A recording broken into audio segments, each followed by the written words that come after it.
कर्नाटकचे हुबळीमध्ये 2 दिवसामागं हुबळीचे शहर टाउन पोलिसने 31 वर्षाचं मागं केस ओपन करून राम जन्मभूमीचं काय आंदोलन झालं होतं त्यांना एकट्या व्यक्तीला एकट्या कार्यकर्त्यांना अरेस्ट केले.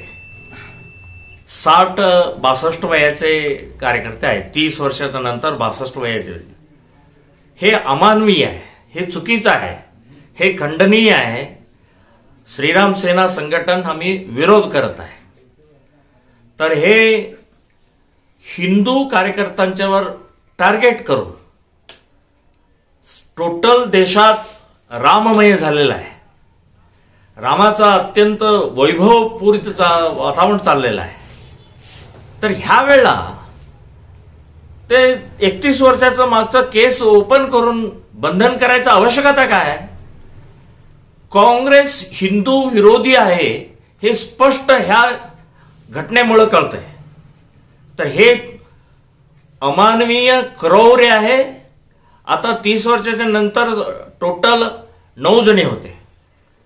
त्याच्यात तिघं आता वारलेले आहेत. 6 जणांना शोधत आहेत. एकट्याला अरेस्ट केलेत. तर हे आवश्यकता होतं काय? ह्यांना PFI असलं देशद्रोही संघटनेवर डोळा ठेवणं किंवा त्यांच्यावर करणं, एन्क्वायरी करणं हे नाही. मुसलमान आहेत, मुसलमान संघटना आहे. तर मुसलमानांचं मत पाहिजे.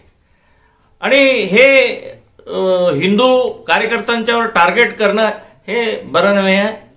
हल्ली कलबुर्गी, बेंगळूर आणि इकडे कोलार, पुत्तूर, उडुपी, मंगळूर हिंदू कार्यकर्त्यांचा हद्दपार करत आहेत. हिंदू कार्यकर्त्यांच्यावर रौडी सीटर करत आहेत. बेळगावमध्येही झालेलं आहे. तर हे टार्गेट करून व्यवस्थित मुस्लिम तुष्टीकरण हे काय चाललेलं, अपीजमेंट काय चाललेलं आहे ह्याचंच उदाहरणे आहे. हुबळी केसमध्ये श्रीराम सेना संघटन 2 आम्ही गोष्टीचं आंदोलन करणार. एक कोर्टात जाणार आहे स्टे करण्याकरता. दुसरं आम्ही 1-2 दिवसात टोटल राज्यभर आणि कुणाला तरी अरेस्ट केला तर उग्र स्वरूपात आंदोलन करू असा इशारा काँग्रेस सरकारला देत आहे. 22ला टोटल एक ऐतिहासिक क्षण. 100 कोटी हिंदूंच्या घरोघरी दीपावली सण, रामाचं अयोध्यामध्ये कसं पट्टाभिषेकाचं वातावरण झालं तसंच टोटल देशभर होणार आहे. तर ह्या आता परवाच्या मोदींचं प्रवासमध्ये त्यांनी सांगितलेलं आहे की प्रत्येक घरी 5 दिवा लावावं त्या दिवशी.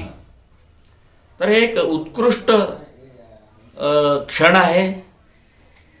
500 वर्ष झाला, 500 इयर्स आंदोलन करून युद्ध झाले, 70 युद्ध झाले, 3 लाख बलिदान झालेलं आहे. स्वातंत्र्य मिळाल्यावरही आणि कोर्टामध्ये आम्ही लढावं लागलं. काँग्रेस आणि ह्या देशातले मुस्लिम बाबर मस्जिद आहे म्हटले. पण ह्या देशातले 100 कोटी हिंदू हे राम जन्मभूमी आहे म्हणून कोर्टातही लढले, आंदोलनही केले, लाठीचार्ज, जेल सगळं सर्व सोडून आता जानेवारी 22ला अत्यंत ऐतिहासिक क्षण आहे. मी सर्वांना आमंत्रण देतो.